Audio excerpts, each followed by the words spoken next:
Hello and welcome back to Strategic Management. Today we will be talking about organization structures, and this is one of those weeks when I would probably deviate rather substantially from the textbook, not because it's not doing an adequate job, it does, but because there are some other issues that I would like to cover that you would not necessarily find in this textbook. So I definitely encourage you to pay close attention to the slides, listen to the lecture, and we do not have a quiz on organization structure this week, but definitely the issues I will be covering will appear on the exam. So I encourage you to pay attention, and if anything does not make sense, please email me, alert me. I will be more than happy to post additional slides or maybe send some mass communication. So today we will cover several important things. We'll talk about the fundamentals of organizing, the vertical and horizontal dimensions of organizing, and those are important, although their importance seems to be changing as industries evolve and develop. We'll talk about organization structure evolution, the stages that a typical organization goes through as it increases in size or maybe in geographic reach. And then we will identify typical structures, and I'll talk about them in some detail. Simple structure, functional structure, multi-divisional structure, matrix, network organizations. And finally, we'll identify some of the overall trends in organizational design, and that would be that. So let me start with fundamentals of organizing. If you think about the reason for organization's existence, obviously for organizations to exist, they have to do something more effectively than people can do on their own, right? So they have to be more efficient, more effective in converting some inputs into some outputs. And that is the reason for why people actually create those separate legal entities and try to coordinate their activities as a collection of individuals and not just as individual people interacting with each other.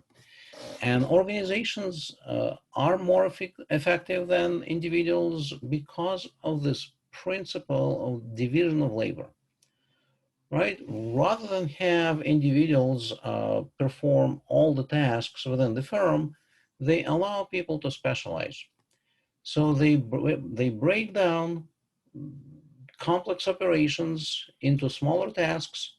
They assign those tasks to unique individuals, and then those individuals develop expertise. They develop different methods of dealing with those little tasks. And over time, obviously, they become more proficient.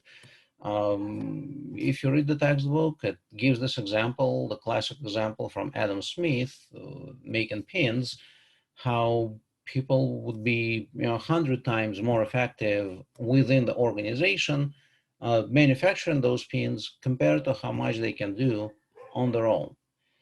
And as you divide labor into those smaller tasks, there are two problems that you have to address, right? One is differentiation. So you have to break down bigger problems into smaller tasks in a meaningful way, right? So you typically do that based on the kind of activity that people engage in, specific operations, routines, and whatnot. Sometimes you do it based on maybe manufacturing processes. Sometimes you do it based on geography, but there is always some reason behind, some logic behind breaking down those larger operations into smaller chunks. All right, so you have to differentiate those activities. However, once you differentiated tasks into smaller, like big tasks into smaller ones, you have to integrate those operations. You have to make sure that people within the organization operate at a similar pace. If some operation maybe takes longer than something else, maybe you have more people work on it, right? So you take this relative productivity into account when you differentiate tasks, and you assign proper number of people. You select people with proper qualifications to perform specific tasks, smaller, simpler tasks. So you have to somehow integrate those individual differentiated work units to make sure they work together in a coordinated way, and the organization achieves what it is meant to achieve. So in the most basic sense, if you think about the organization, it represents a collection of those tasks, organizational units that perform similar kind of tasks, and then those pieces of the organization, they somehow interact with each other, they report to someone, they supervise someone else. So organization structure is nothing else but really just a reporting structure. Who reports to whom, and how this overall organizational task is split into pieces. All right, so how those pieces are integrated, how processes are routinized. So basically, it is who reports to whom within the organization. So you all have seen those organizational charts, I'm pretty sure, right? So you have board of directors, you have a president, maybe CEO, and then a bunch of VPs, and then you have all those different organizational units, typically organized based on functions. You know, you would have maybe R&D and marketing and manufacturing, finance, HR, and all of that. And under each of those VPs will be specific units. For larger organizations, you also sometimes see those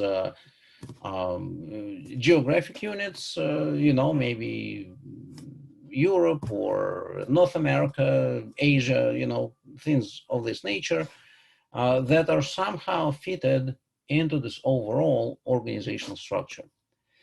And basically, this specialization and division of labor bring about two issues, two problems: cooperation and coordination. Cooperation, this problem emerges because once you break down this overall task into smaller subtasks, people tend to really care only about what they are assigned to do. They do not really care if, you know, the neighboring unit is maybe experiencing some difficulties. They have their goals, they have their tasks, this is what they are compensated to do. So in terms of cooperation, it's challenging. The other thing is coordination, right? So you may have the best athletes, but it doesn't necessarily mean that you have the greatest team. And I mentioned that previously when I referenced that movie, Miracle on Ice, right? So you don't necessarily have to have all the best athletes to have the best performing team. If you coordinate them right, if you're effective, then that can take care of a lot of things that otherwise are not necessarily warranted. So as an organization, how do you make sure those individual units cooperate with each other? How do individuals harmonize their activities once you break them down into those individual units? Well, again, everything is kind of simple in strategic management. So there are four different mechanisms that organizations involve. One is just control mechanisms, right? So there's hierarchical supervision, which essentially what it means is that there is a supervisor who makes sure that individual units cooperate with each other, right? So it's fiat, you know, there's really nothing pleasant about it, but it's someone with authority making sure that those different units work together as they should. You also provide performance incentives, right? If you have, as an organization, your goal is to maximize maybe the outputs, you basically pay people for performance.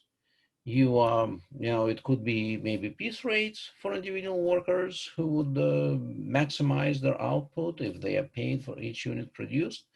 If we talk about maximizing executive performance, here we talk about profit bonuses, right? It is very hard to make sure that it's really hard to measure performance of an executive, right? Because he or she may spend serious time just seemingly chilling in an armchair, thinking of some strategic move.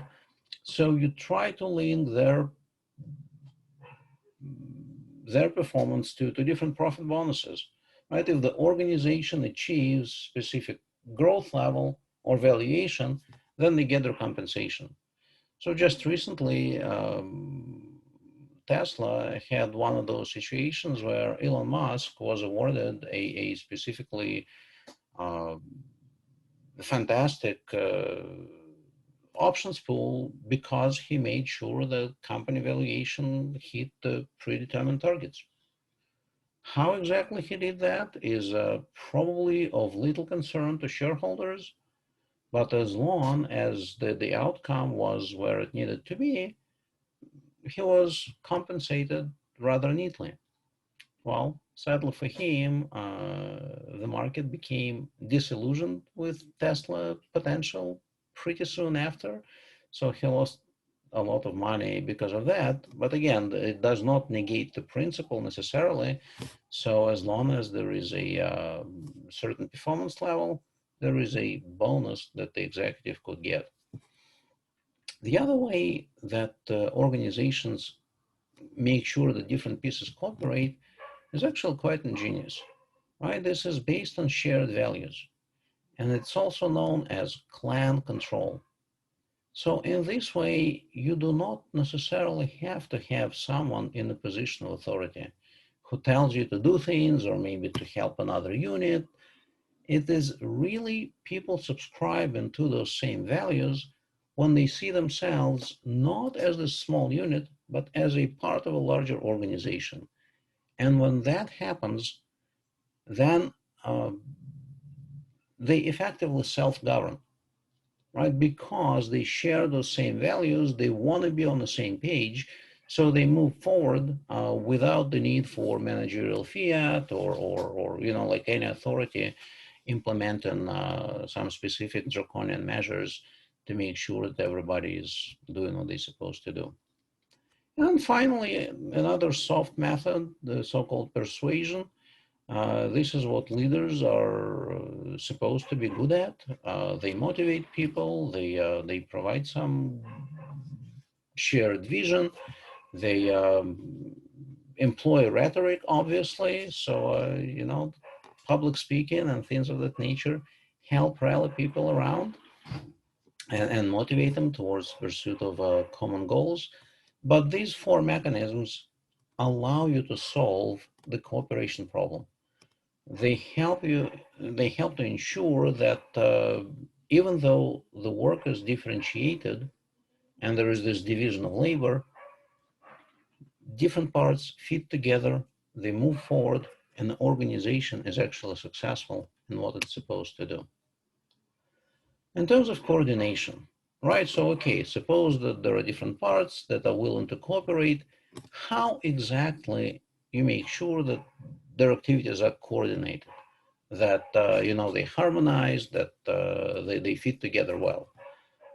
Again, three different things: rules and directives. Rules are important, and when you join an organization, it's a good idea to learn the policies, to learn as much as you can about how things are done within an organization, because there is no one best set of rules, right? But there is a set of rules unique to a specific organization.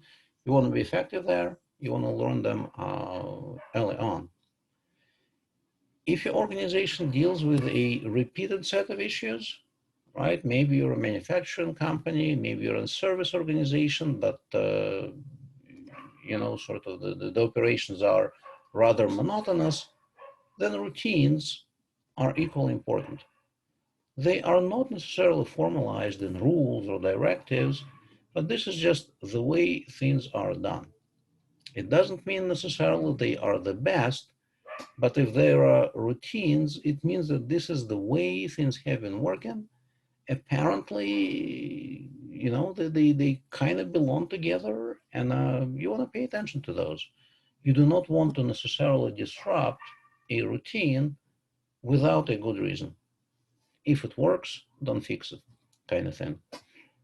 And then finally, if you deal with operations that are highly flexible, non-standardized, then the way to coordinate the activities is through a process of mutual adjustment. That is hard to do. Um, it takes a specific kind of individual to be open to such adjustments, and this is not necessarily the case for many organizations that they would go through this process. But for many businesses, such as consultant businesses or many service organizations where the tasks are non-routine, mutual adjustment is absolutely the key. So that's what you do to solve the coordination problem. Now, with any organizational effort, right, trying to put those units together and make sure that they cooperate, there are two dimensions that have to be analyzed: the vertical dimension and the horizontal dimension. Vertical dimension is basically, again, that same idea: who reports to whom, right? Who has the ultimate authority? How you structure this authority within the organization, level by level, layer by layer. Um, Basically, for most firms, the ultimate decision-making authority rests with stockholders, who then elect board of directors, who then appoints the CEO, who in turn puts together the top management team. Here we talk about basically vice president and up. And with respect to hierarchical levels within the company, we talk about strategic level or top level management, tactic or middle, and operational or frontline management. And of those, probably the ones who are under most stress and whose position is riskiest would be the mid-level managers or tactic managers, because if things go bad, if the organization is not necessarily doing well, these people are the ones who are most likely to be let go, right? So that's sort of the risky part of it, the danger part of it. The other thing is, as managers, there are different tasks that you engage in, right? So planning, organizing, leading, and controlling, different kind of skills, technical skills, right? If you work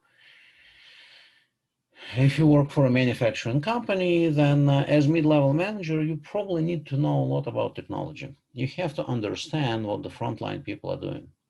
As you go up the hierarchy, at the very top, technology doesn't really matter.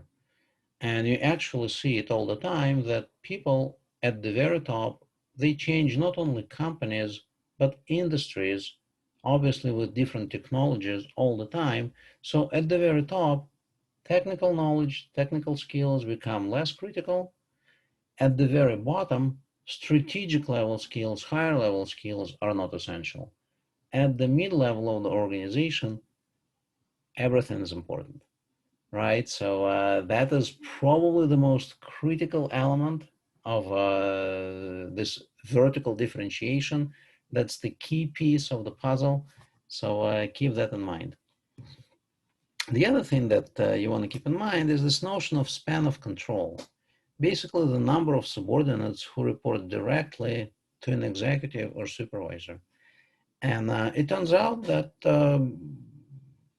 there are actual limits to how many people you can manage effectively.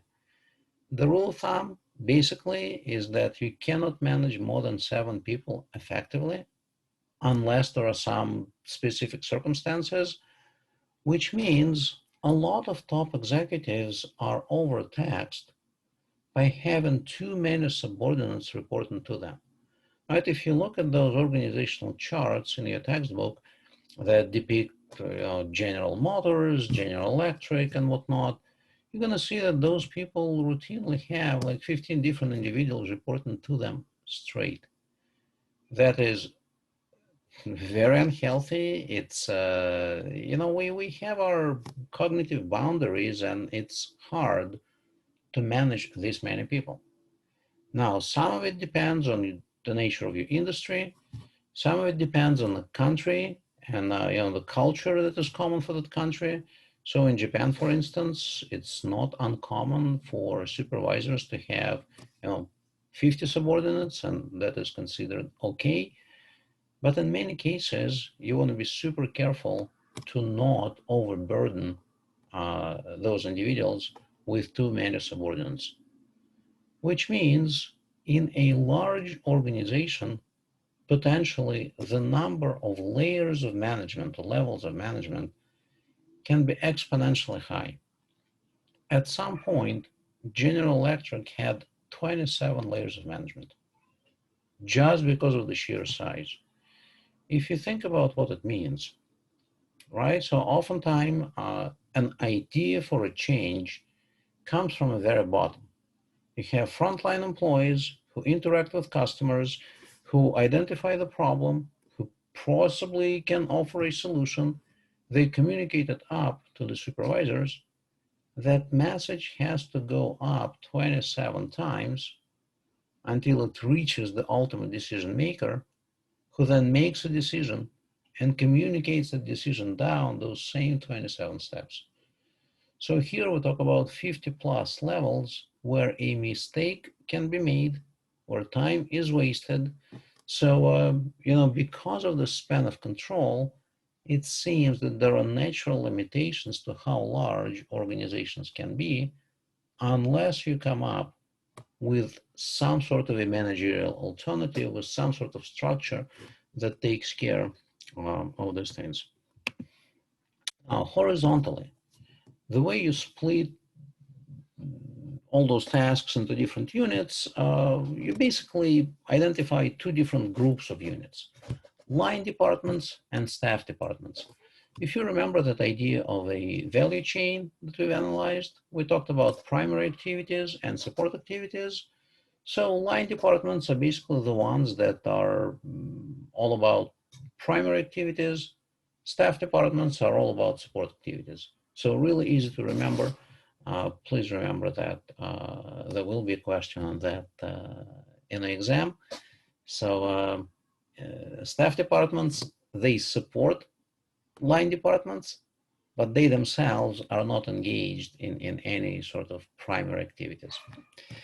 And when it comes to basic approaches to departmentalization, right, the way those units are organized and the way the tasks are split into individual units, there are four main approaches and some emergent ones. The basic approaches are simple structure, functional structure, multi-divisional structure, or the so-called M form, and matrix structure. But we may also talk about network and some other developments, but those are the four main ones, and I will spend some time talking about them. These approaches explain how hierarchy is structured within the firm. Right? And hierarchy, it has two main functions within a company. Bureaucracy, right? So all those rules and regulations and routines and again, the reporting structure and whatnot, but also hierarchy as coordination, right? So unlike control, this has to do with how things are coordinated, how units work together, how they make sure that whatever issues emerge get addressed in the most efficient way. And by structuring the hierarchy properly, you can economize on coordination, right? So I hope you can see that here, the picture to the right of the slide.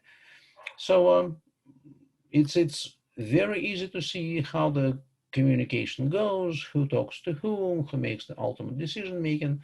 So if you structure these five individuals in this specific way, you know that coordination efforts are relatively minor, so you're actually saving money and probably saving time. At the same time, you may structure hierarchical relationship in a way that promotes adaptability, right? Flexibility, adaptability, innovativeness, and whatnot. So here you have those same five individuals, the figure to the left, where it's a self-organized team. Here, everybody interacts with everybody else. It is harder to reach decisions fast, but those decisions that are reached would probably be better decisions. So if you have some non-trivial issues you're analyzing, this is probably something that will be associated with quality as opposed to with speed. Okay. And so based on how you organize your hierarchy within a firm, you may have two different kind of structures, mechanistic and organic.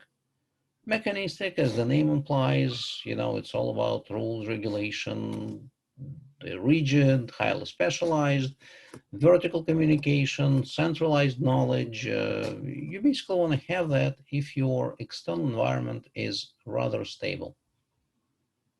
When there is no technological uncertainty, to a significant extent, then everything becomes a quest for efficiency, and those mechanistic structures make sense.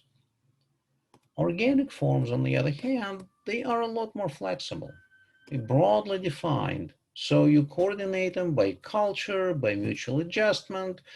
Knowledge is dispersed within the organization. So if the issue emerges, there is no one single decision maker who holds all the pieces. You actually need to bring those people together.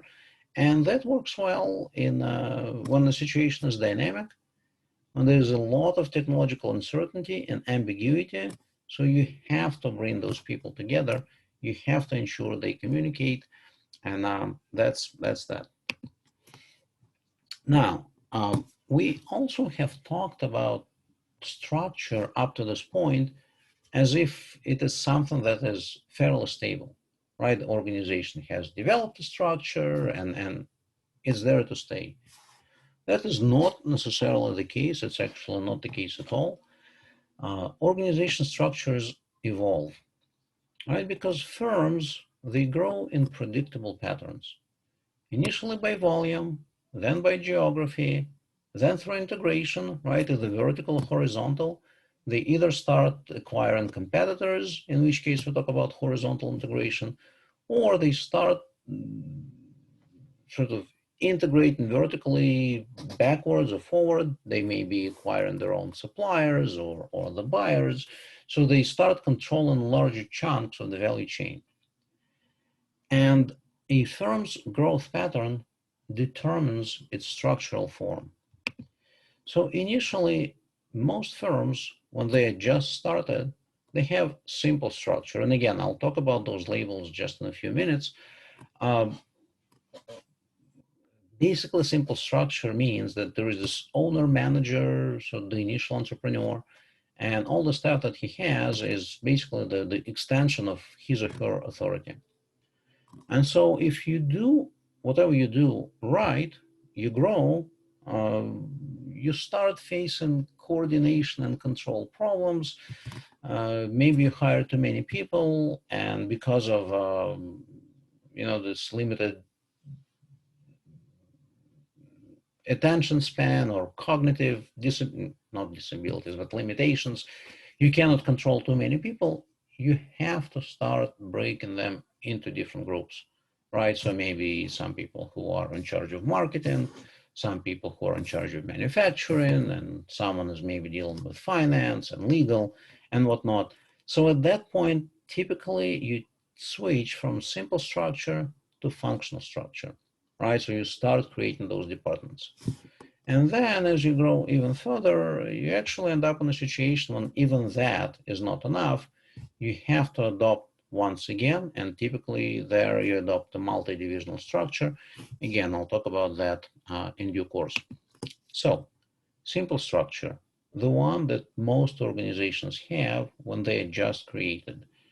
So you have owner-manager who makes all major decisions directly, who monitors all the activities together, and staff serves as an extension of manager-supervisor authority. No one really specializes in anything. Everybody's doing well, I mean, think about entrepreneurial firms, right? Everybody does everything. And if there's one person who controls it, fine. If those individuals are co-owners, then, you know, they sort of control everything and do everything. And this is exciting, but challenging at the same time. So typically firms can have the structure if they compete by offering single product line in a single geographic market, right? Then there's really no point trying to, you know, create those different departments. But once you start growing, this growth creates complexity and managerial and structural challenges. All of a sudden, as this entrepreneur or owner manager, there are too many moving pieces for you to control. So you have to create those organizational units, departments, divisions, you know, whatever you want to call them. The other thing is owner manager typically, not always, but rather typically would lack organizational skills and experience. So, you know, we all know wildly successful entrepreneurs who create great businesses without formal training, but those are really exceptions, right? So most people do not have what it takes to grow the organization. They may be successful creating an organization and reaching a certain level of success, but to really move beyond that, whatever is easily attainable, requires specific inputs, requires specific skills, and requires structure. Um, those owner managers also become rather ineffective in managing specialized and complex tasks. They also get tired, right? They lose steam. At some point, they need help, and once they start bringing people in with authority to make decisions, then you definitely have to have structure in place. You have to have incentives in place to make sure that those people make decisions that are in your best interest and not their best interest. So, you know, that calls for structure, that calls for any number of things. So, and typically what you do at that point, you go for departmentalization, right? You can departmentalize using different logic. Typically, it's done based on functions that people play in an organization. So production, marketing, HR, manufacturing, whatever the case might be. Obviously, for service organizations, that will be slightly different. But that's not the only way to break the organization into departments. You can also do it based on geographies. Again, the textbook talks about Starbucks and, you know, geographic locations being the crucible of this departmentalization. You may do it based on the type of customer, right? So maybe if you're an organization and you do some of your work for the government and something else for other companies and something else for individuals, you may have sort of three departments that deal with that. So, but primarily, most typically companies that go beyond this simple structure stage, they adopt a functional structure. So they departmentalize based on functions that those different units play. Why is that so important? Because this is where you really can start pursuing economies of scale and scope, right? So once you start specializing in particular operation, you gain expertise. You remember, right, that you increase your outputs, you double the outputs, the cost per unit of production go down about 20%. So monitoring becomes really easy, right? If you're this regional owner manager and you have to monitor, you know, the legal, HR, and finance, and marketing, and manufacturing, that's pretty tough. You really have to be jack of all trades to do that well.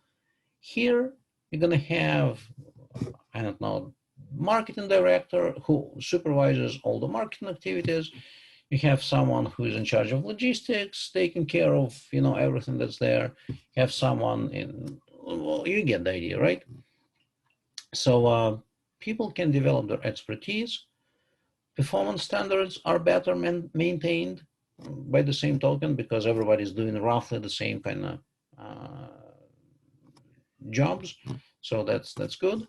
Less administrative involvement and very clear decision making and lines of communication. If you're a marketing specialist, you have a question, you're going to go to VP of marketing or marketing director or however that division is called within your company.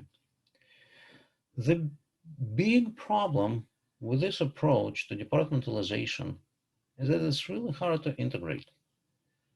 The classic conflict in organizations is conflict between R&D and marketing, right? So R&D doesn't care about whether or not their next innovation can be solved. Engineers care about sophisticated technical solutions. They want to come up with something that's cool, not with something that sells. Marketing people, on the other hand, when they deal with customers, when they make their promises to the customers, they don't know if those promises are even technologically feasible. They simply want to close the deal. They want to sell something without regard for how it is actually technologically, if it meets the state of science, the state of the art, whatever the case might be. So those individual units within the organization that are grouped around functions, they lack common vision, and it's really hard to integrate them. Still, you can use the structures for certain business level strategies. So, for instance, if you are into cost leadership strategy and you just have one business or maybe dominant kind of business, you're not a diversified company, yeah, sure, you break yourself down into different functions and you emphasize maybe process improvement, something that drives costs down, and really that's that. You don't pay much attention to some other functions such as marketing, right? Because this is not where your strategic focus is on. And at some point, if you keep growing through this functional structure, you also outgrow yourself. Same issues if as a marketing director you have too many people who report to you, you cannot manage those effectively. If you diversify as a company, if you start, again, your General Motors, you have all those different brands of cars, and you also do, many other things other than cars, it comes to a point where you cannot really keep it all in your head. You cannot manage those people. You cannot understand everything that's going on. So the next strategic change that you want to consider then is the so-called multi-divisional structure, which is a departmentalization around products, customer, or geographic regions.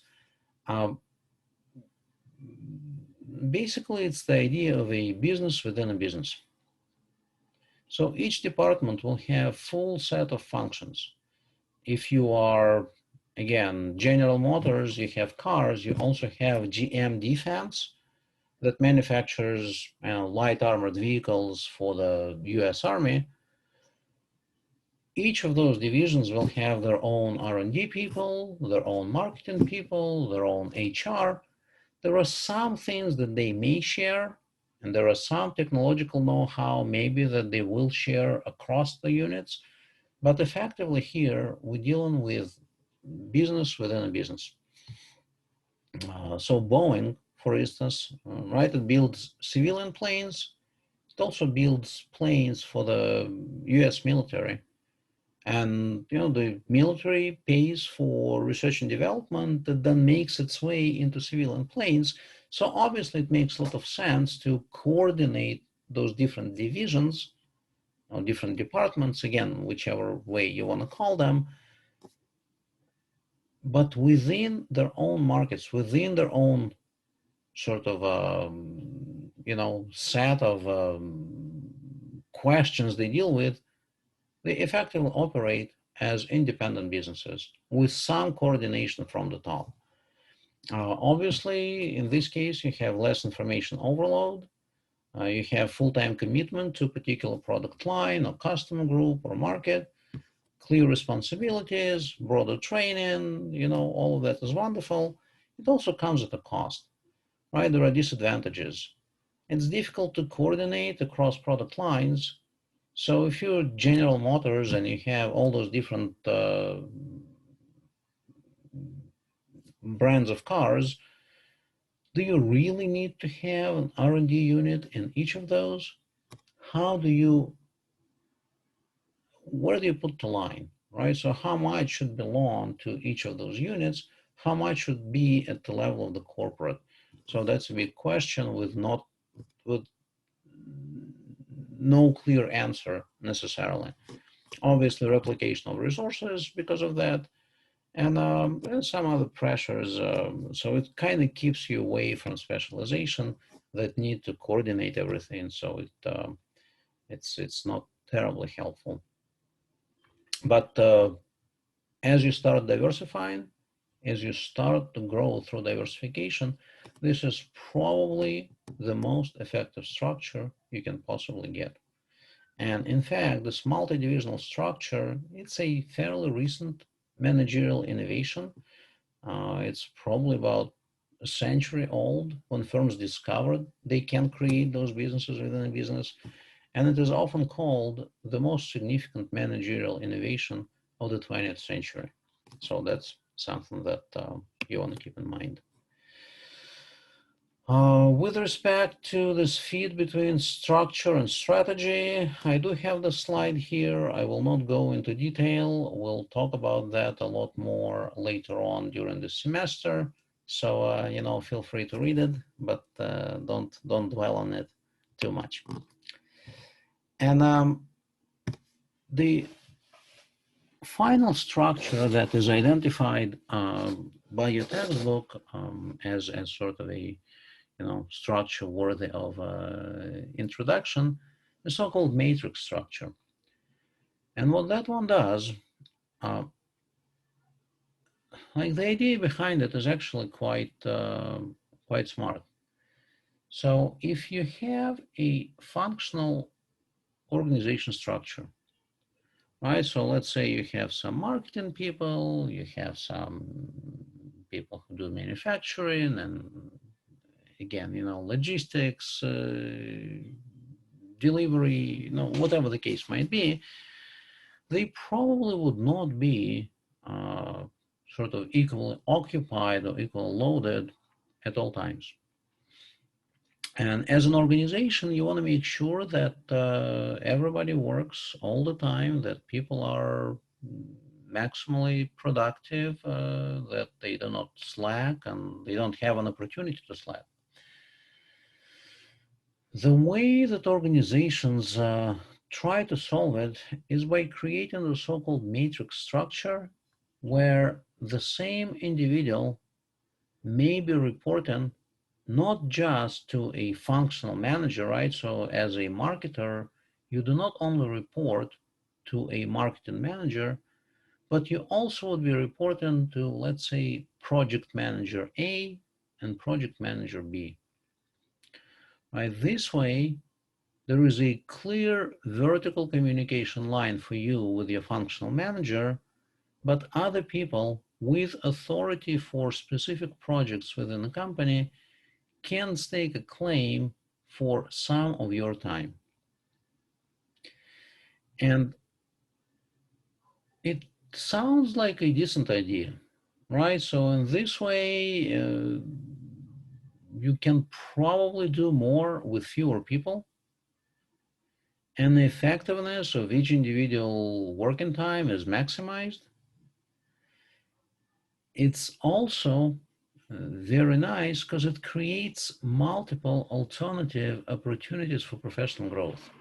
So now, as a marketer, professionally, previously you could only be promoted to be the next VP of marketing or marketing director, whatever the case might be. Now you have this alternative career step where you can become a project manager. So it creates this dual career ladder. Employees learn to collaborate, efficient resource utilization, including manager's time. So all of that seems fine. The big problem with this structure is that it violates one of the most fundamental principles of organizing, the unity of command principle. And I do not believe your textbook really talks about that in detail. What it really means is each individual can only have one boss, right? Only one person with authority over him or her. If you have multiple bosses, right? If you have your marketing manager, but also project manager A, project manager B, if you want to, you can actually game the system so that when your marketing manager tells you to do something, you say, well, I would be happy to, but right now I'm working on such and such project for that guy or that other guy. You may actually create a situation where those managers fight all the time, trying to figure out who has more power while you do nothing, right? So this unity of command principle is something that organizations sometimes forget about, and they really shouldn't. So there's been a time when metric structures were extremely popular. And if you ever hire a consultant trying to increase efficiency, they would recommend that you do this. I'm warning you, it comes with a, no, it's booby trapped, right? So you want to be super careful. And if your manager ever suggests that you do something like that, or if you are ever in a position where you consider this, think very carefully. It could work out, but it could also be very damaging and devastating for the organization. And then finally, something that I have seen primarily in Europe, Nordic Europe. So right now we talk about all those different structures as matching with sort of those evolutionary steps in organizational growth, right? So you start with a simple structure, you grow, you adopt functional, you grow, you adopt multi-divisional. Many firms actually choose to manage their growth differently. So in Scandinavian countries, a lot of firms, independent firms, rather than growing through merger and acquisition or even organically, they join networks of other independent firms who are typically co-located within the same region and operate within the same industry. And their governments, so Norway, Sweden, Denmark, actually provide money to those organizations, helping them to compete against larger corporations. The thinking there is actually quite simple. So rather than have them compete with no help, where they would fail and people will file for unemployment, let's give them some money now. Let's help them coordinate their activities. Let's help them with innovation. And this way they survive. So in the long term, this is actually quite effective for the governments. And in terms of innovativeness, those networks do wonderful things. Those networks can combine anywhere from just a few to dozens of firms. They do not have to be locked to the same network structure all the time, so they can be multiple projects. And in some projects, you coordinate with firms A and B, in others, you work with C and D, and yet other projects you will sort of forego and you let other firms to work on those. So this is the idea of a dynamic network. It's not static, it's a temporary arrangement. So you keep your independence, you keep your resources, you keep your know-how, and you coordinate some of the activities towards the pursuit of common goals. Obviously, that requires the presence of the so-called manager broker, a person who assembles and coordinates participants in the network, It could be one of the member firm managers or owners. It could be even sometimes a government official. But again, this is an organizational structure that is not terribly common in the US, but is increasingly common in the European Union. And there are also some other trends in organizational design that I think we probably should at least mention. So one is delayering, right? Organizations become more flat over time. I talked before about 27 layers of management at General Electric. That's not sustainable, right? You cannot expect to compete effectively if all communication takes so long. There are so many points at which things can be slowed down or misinterpreted, misunderstood. So organizations become flatter. Organizations adopt team-based units, right? Something we call adhocracy, where they do not necessarily create formal departments, formal divisions. They bring together a task force, they solve a problem, and then move on to solve something else. Project-based organizations, very similar idea. Network structures we just discussed. Permeable organizational boundaries. Again, we talked previously about the idea of open innovation, right? You realize that you don't necessarily have all the best people working for you. You cannot hire possibly all the best people permanently. So you bring in people to work on specific projects, and you let your people to work on projects initiated by other companies. So it's harder to manage. It's very fuzzy. We're not really sure yet where this whole thing is going, but this is definitely something that a lot of firms are playing with. Platform organizations, think about Uber, think about Airbnb. Right? So Uber does not really employ all the people that work for it, right? So it simply provides a technological platform that allows those people to connect with customers and customers connect with drivers. That's a very novel approach, right? You can actually attain a rather substantial scale without controlling, without owning, so to speak, the resources you employ, right? You don't own the cars that deliver those passengers. You don't hire the drivers who drive those cars. So that's a very effective approach, it appears. And if you ever think of an organization, some entrepreneurial endeavor that you'd like to consider, platform organizations scale up very nicely. It's definitely something you would want to consider. So I would definitely advise you to take that into account. And finally, virtual organizations, right? And this is probably even more important now with the COVID-19 crisis. Um, in many ways, organizations, because of the development of information communication technologies, don't even have to bring all the people together. Right? They can allow individuals to perform their duties wherever it's convenient to them, which is great because they don't need to provide the resources. They don't have to have office space, and oftentimes even the computers people buy themselves.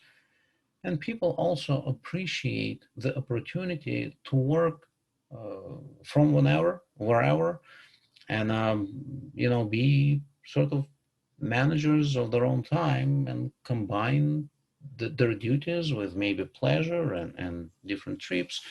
So again, something that has been around for a short while, but will probably be more important as time goes by. And with that, I think I will end the lecture on organization structures. Again, it is a bit distant from what your textbook suggests. Please read the textbook, get familiar with the slides.